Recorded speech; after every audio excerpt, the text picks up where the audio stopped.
Alright mga amigos, matapos nga po ang majority draw na laban ni former WBA World Super Lightweight Champion Isaac Pitbull Cruz kay Lamont Roach nitong nakaraang Disyembre, tinawagan at binigyan umano ni Pitbull si Sean Gibbons ng hit list ng kanyang mga target labanan. Ayon sa presidente ng MP Promotions, unang-una sa listahan ni Pitbull si Gervonta Tank Davis dahil umano sa unfinished business nila na nagmula pa noong 2021 kung saan natalo si Cruz by a 12-round unanimous decision.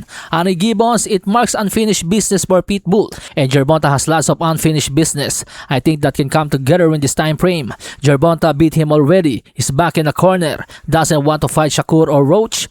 He needs a guy who'll bring him money. So ayun nga daw po mga amigos, sa palagay ni Gibbons, perfect timing na to para sa kanyang bata na matagal nang umaawit ng rematch kay Tank. Dahil sa kalagayan ngayon ni Tank, ayaw nitong rumekta ng laban agad kina Roach at Shakur. Ang pinaka-safe na laban na pwede rin mag-generate ng malaking pera para kay Tank ay ang paikipag-rematch kay Pitbull Cruz. Ang dalawa pang nasa hit list ni Pitbull ayon kay Gibbons ay sina Ryan Garcia at Shakur Stevenson. Si Garcia ay nakatakdang lumaban para sa WBC World Welterweight title kontra sa kampiyon na si Mario Barrios sa February 21. At sakaling manalo nga daw po si King Rai ay walang problema para kay Pitbull na umakyat sa 147-pound division kahit wala na mga rehydration clauses.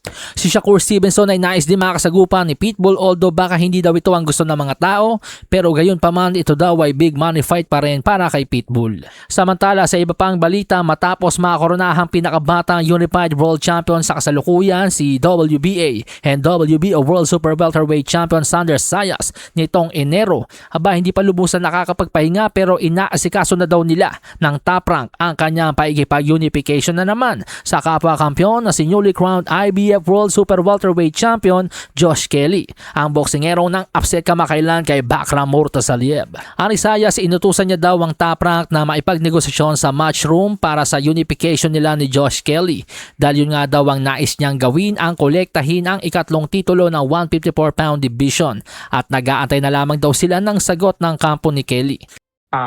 What I do know is that they already made a call to Matchroom and Team Josh Kelly because that's who I want to face next. That's what I told them that I wanted to do. I wanted to collect a third belt. So I know they did that.